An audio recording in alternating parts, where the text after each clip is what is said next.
Assalamualaikum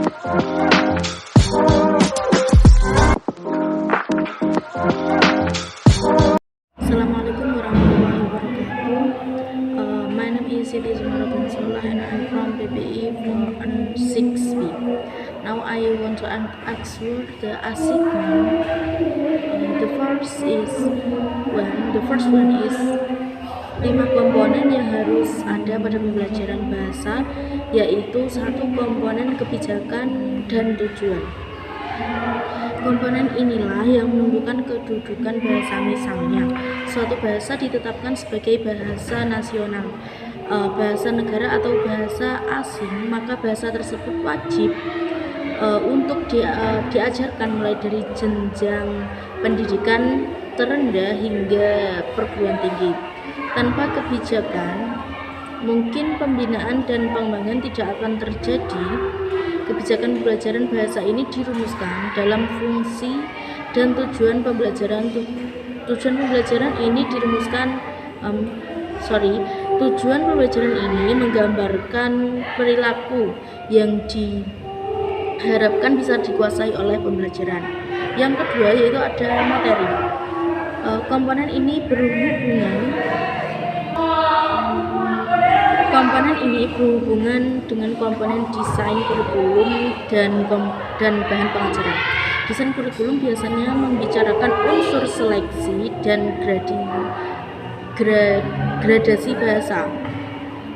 Dalam dunia pendidikan terhadap perubahan dan perkembangan ilmu teknologi, desain kurikulum dan materi pengajaran ini saling berkesinambungan satu sama lain. Yang ketiga yaitu metodologi. Komponen ini berkaitan dengan bagaimana cara melaksanakan pembelajaran. Maksudnya bagaimana cara pendidik menyalurkan pengetahuan dan informasi, serta membuat pembelajar bahasa cenderung memilih metode pembelajaran bahasa yang lebih berorientasi. Yang ketiga yaitu manusia. Manusia yaitu adalah faktor utama dari komponen pembelajaran ini dan pengajar. Oleh karena itu, pengajar agar dapat berperan maksimal maka harus memiliki keterampilan, informasi, dan teori pembelajaran yang baik. Kemudian fokus yang paling utama dalam proses pembelajaran ini adalah pembelajaran yang mana mereka mempunyai potensi untuk belajar bahasa. Yang terakhir yaitu yang kelima, evaluasi. Komponen yang terakhir adalah evaluasi atau penilaian.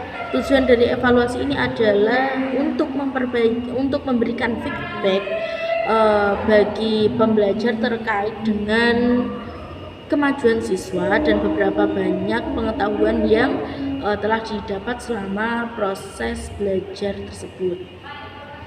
Yang kedua, pada sambungan psikolinguistik terhadap pengembangan metode pengajaran bahasa adalah pembahasan mengenai dasar-dasar psikolinguistik. Teori bahasa dan teori belajar bahasa dikembangkan metode alamiah dan metode respons. Yang pertama, ada sambungan psikolinguistik terhadap pengembangan metode alamiah. Hal ini tampak pada teori linguistik fungsional. Hipotesis belajar bahasa monitor Krashen. Hipotesis keplastisan otak, teori akulturasi, dan psikologi mentalis untuk mengembangkan komprehensif. Salah satu yang dapat dipakai adalah situasi kelas. Apabila pengajar menginginkan siswa pengembangan komprehensif tentang warna dan ukuran, contoh siapa mau siap dalam kurung sambil menunjuk siswa ketika sudah mendapat jawaban. Lalu yang kedua yaitu ada sambungan psikolinguistik terhadap pengembangan metode respons fisik. respons fisik total. Hal tampak pada pengembangan teori bahasa struktural, hipotesis pemerolehan komprehensif yang mendahului ekspresi, dan hipotesis mentalis. Contoh teknik pembelajaran metode ini dapat dicermati dari teknik yang telah dilakukan Asser untuk mengajarkan kata abstrak, pemerintahan, keadilan, dan gaji. Lalu yang ketiga, jawaban nomor ketiga, yaitu sebagai kajian yang bersifat interdisipliner, psikolinguistik berhasil menjelaskan proses mental dengan substansi bahasa yang terjadi pada proses nyimak, membaca, berbicara, dan menulis. Menurut Sumadi 1995, sedikitnya ada 8 teori yang bisa menjelaskan hubungan tersebut. Yang pertama yaitu teori pemahaman. Teori ini terdiri atas 2 pendekatan, sintaktis dan semantik. Secara sintaktis, pemahaman dilakukan dari kata, kalimat, kemudian wacana. Sebaliknya, secara semantis, pemahaman diberikan oleh pendengar atau pembaca berdasarkan teks, baru kemudian ke aspek yang lebih sempit. Yang kedua, teori menyimak selektif. Dalam teori ini, praktek bahasa, penutur dan mitra tutur sering harus berkomunikasi dalam situasi yang gaduh.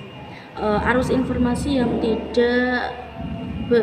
tidak heterogen, namun bekal kemampuan menyimak selektif yang dimiliki masing-masing pihak dapat menyeleksi informasi yang berguna untuk tema dialognya. Inilah kenyataan situasi bahasa di masyarakat, sehingga pembelajaran bahasa di kelas harus divariasi dengan situasi ini. Ini dilakukan agar siswa terlatih. Yang ketiga yaitu teori produksi ujaran. Teori ini menyatakan bahwa untuk berhasil memproduksi ujaran, penutur harus melewati tahap perencanaan wacana, perencanaan kalimat, perencanaan konstituen, program artikulasi, dan tahap artikulasi spontan.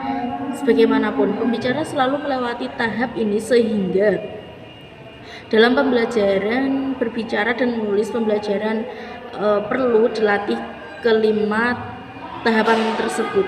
Yang keempat yaitu teori penyangkalan. Teori ini menyatakan bahwa penutur sering melakukan pembatalan informasi lama dan menegaskan informasi baru. Proses pembatalan dan penegasan itu dilakukan dari tingkat yang sangat lugas sehingga sangat halus. Untuk itu, dalam pembelajaran menyimak, membaca, berbicara, dan menulis, pembelajaran perlu dilatih menyusun dan memahami penyangkalan dan penegasan sebagai tingkatannya, pada penegasan pada berbagai tingkatannya. Yang kelima, teori ambiguitis. Pada kenyataan, bahasa menunjukkan bahwa banyak ungkapan yang mengandung informasi ganda. Untuk memahaminya, menurut teori mixed, penyimak dan pembaca sering melewati tahap-tahap. 1. Memberikan penafsiran panda. 2. Berdasar konteks memilih tafsiran yang paling tepat. 3. Dapat jika ambigu terpaksa memilih salah satu.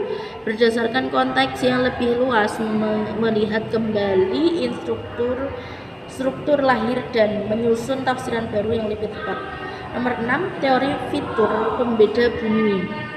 Teori ini menyatakan bahwa setiap bunyi selalu memiliki kandungan fitur pembeda bunyi konsonan, vokal, getar, dan desis.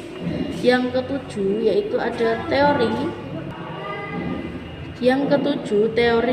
kontinutinitas. Teori ini menyatakan bahwa penguasaan segmen bahasa sebelumnya mempengaruhi perolehan berikutnya.